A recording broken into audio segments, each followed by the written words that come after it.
Have you ever stepped onto a parking lot in the middle of a hot summer afternoon and suddenly it felt like you were inside an oven? The air shimmers and sizzles, your skin prickles. Every step you take feels heavier and more draining than the last.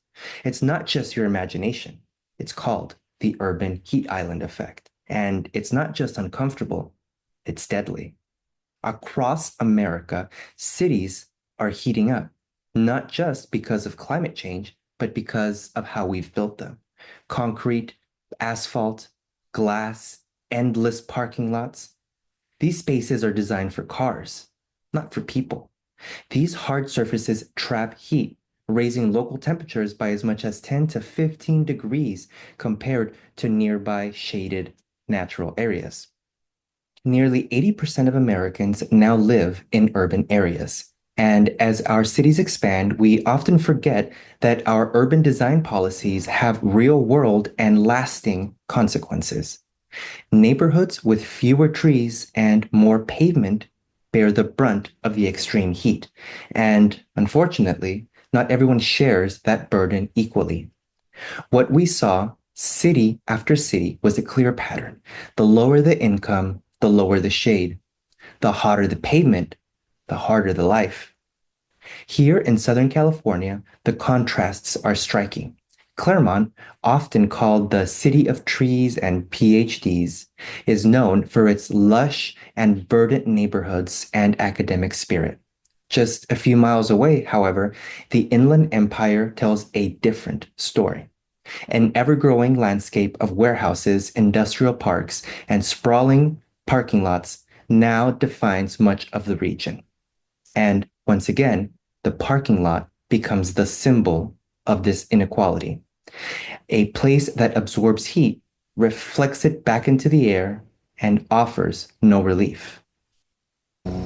Heat impacts aren't just about discomfort, they are about survival.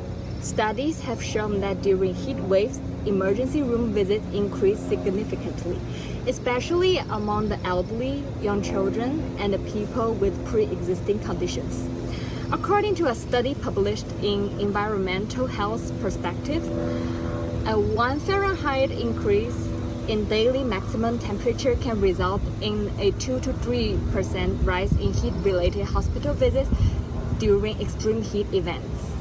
And even when temperatures aren't breaking records, living in hotter environments means higher utility costs, worse air quality, and greater health risks over time, especially in communities already facing economic and environmental stressors. The good news is we already know the solutions, and they are simple, scalable, and proven to work. However, they are by no means easy to achieve. But first, we have to rethink how we design the spaces that we use every day but take for granted, especially parking lots. Cities can begin by adopting green parking lot standards that require shade trees, bioswales, and landscaped islands. These changes don't just make lots more attractive for the public, they cool entire neighborhoods and protect public health. We also need mandatory tree buffer zones surrounding large lots and major roadways. Dense rows of trees can lower local air temperatures, reduce pollution, and create safer walking environments, especially for those who rely on foot, bike, or bus travel. Finally, cities should create incentive programs for cool pavement technologies, reflective surfaces that bounce sunlight away instead of absorbing it. These approaches have already shown a 30 to 50-degree drop in surface temperatures in places like Los Angeles and Phoenix, although they are not adopted widely enough. But change doesn't only live in legislation. People also want to feel like they're a part of the solution with their communities, even if that means starting slow and starting small. You can start by volunteering with local greening efforts like Tree People or Amigos de los Ríos. These organizations run regular tree planting events, community cleanups, and youth education programs across Southern California. You can also amplify the conversation by sharing lived experiences. That moment crossing a parking lot with no shade, trying to get to your finals, the difference walking under trees can make while walking around with your family, or why your neighborhood deserves the same care as the wealthier ones. Heat waves aren't just becoming more frequent, they're dragging on longer than ever. Across the country, cities are experiencing more heat wave events each year, and those events are stretching into multi-day ordeals. Now, these aren't just isolated spikes, they're becoming our new normal. And it's not just how often or how long, now it's how early and how extreme the heat waves are.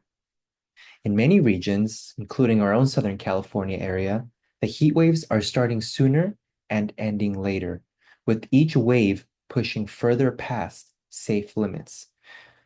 And once again, it's the same communities, the ones without shade, the ones without trees, and those without excess capital that are left the most exposed. And just like housing, healthcare, or clean air, the right to a livable climate has become a commodity for sale to those who can afford it. Shade has now become something you can afford or something you have to fight to live without. This isn't sustainable. This isn't just. Every neighborhood, every person deserves a chance to walk a shaded life, not just the wealthy.